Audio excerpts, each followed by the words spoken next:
Hey there, welcome to Izzo's place. It's Toolsday. How you doing today? So you may have seen the short of the unboxing of the 18 gauge pinner. Now, actually this is not the same pinner.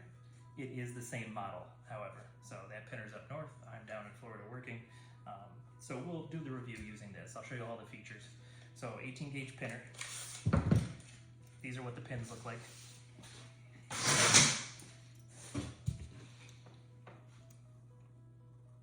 So it's got a small head, so it doesn't have a large hole that you're going to have to fill afterwards to make things look nice. You really use this kind of pin to shoot together smaller boxes, to put up fancy moldings, that kind of thing. All right, so let's go over it. So works on DeWalt's 20-volt system. So obviously to use it, you gotta plug that in. It's got a safety here. I'm not depressing it, I'm just touching it.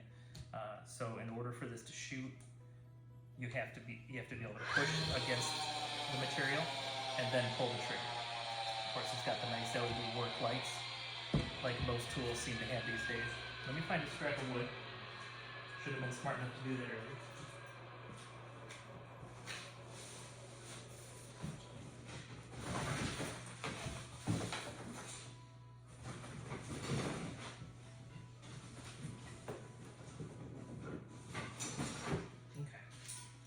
So this is obvious, but let's be Captain Obvious.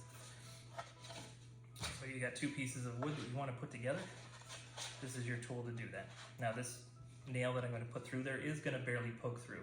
So you always will want to calculate the thickness of your materials that you're putting together and then put the proper size nail in.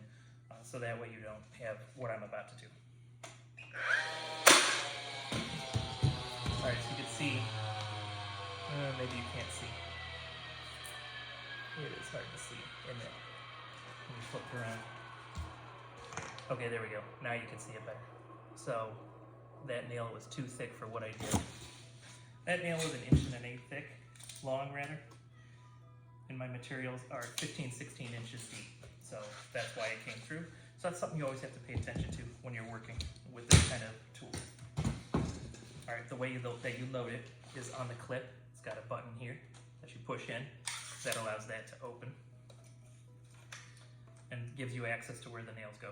So the nails go point first, and again, a lot of this is like obvious, but I'm going to explain it all anyway. Goes in point first, and then the head is meant to rest in one of these channels, but you want the point of the nail as close to forward as you can, and then it's loaded properly. Then you slide it back closed until it clicks and stays. And there you go, as far as loading this goes. The one I have up north still has its protective end. These have an end to keep you from putting extra stress on the material that you're doing. So if you're doing a finished material, it'll keep you from denting any more than you need to. Obviously there will be a hole where the nail goes through, but if you can keep some of the damage down in your finished materials, that's less touch-ups you have later, which is a good thing. You have different depths you can set this at. So it's got a wheel here, and it's got a gauge here to allow you to set how far into the wood the nail goes. So if you're doing a molding, something thick and heavy, you probably want this all the way forward.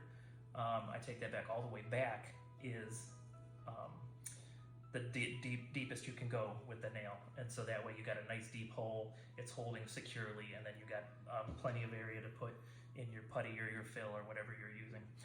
If you're going through something thinner, if you have it too deep, you'll actually blow through whatever you're firing into. So in that case, you'd want to back off the head of the nail, and you do that by pushing this wheel forward, making the gauge go forward. And actually, you might be able to see. It's too small on the camera, but it actually, you can, if you were here with me live, you'd be able to see that the safety moves, and that's what kind of sets your depth. It's always going to shoot with the same amount of power, but where your safety holds you off the wood will determine how deep that nail goes.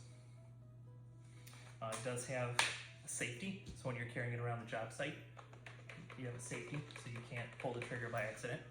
And it's good because it's got a hook on this belt, so the chances are slim, but you could bump the safety and bump the trigger at the same time. And if you have a battery in, you know, you might shoot yourself, might shoot someone else. So if you're gonna walk around the job site, either take the battery out or put your safety on. If you ever have a nail jam inside here, there's two things that you have to do. First of all, if you ever have that, take the battery out. But first you'd want to clear out any nails that are in there. Then you grab it here and you pull this forward, and that gives you access to inside here, and also allows you to pull out any bent nails that are in there. Then you put it back on, you close it, and you gotta make sure that it's in its little catch here, and then you close it and you're back in business as far as that goes. Then the other thing you might need to do is it's got a switch here that you pull back. If you've got a jam, the hammer that comes out might be stuck, in which case you pull back on that and it'll reset your hammer.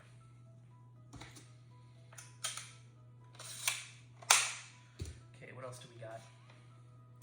We've got two different settings, and I usually keep it on single fire.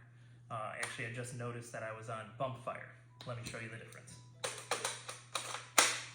So if I have it on single fire, it's going to only shoot once if I hold the trigger down. So I'll put in the safety, I'll shoot it, and that's it. I got one nail that comes out. But now, if I want to do a bump shot, I can hold down the trigger and I can just keep pushing it in place. Really, for an 18 gauge nailer, like, you're doing fine carpentry work at that point. You really don't want to do this, but I'll show you anyway. Oops. My battery might be getting low. Let's check. No, battery's fine. I don't know why it's blinking at me. Huh. Okay, maybe the bump shot's not working. Very interesting.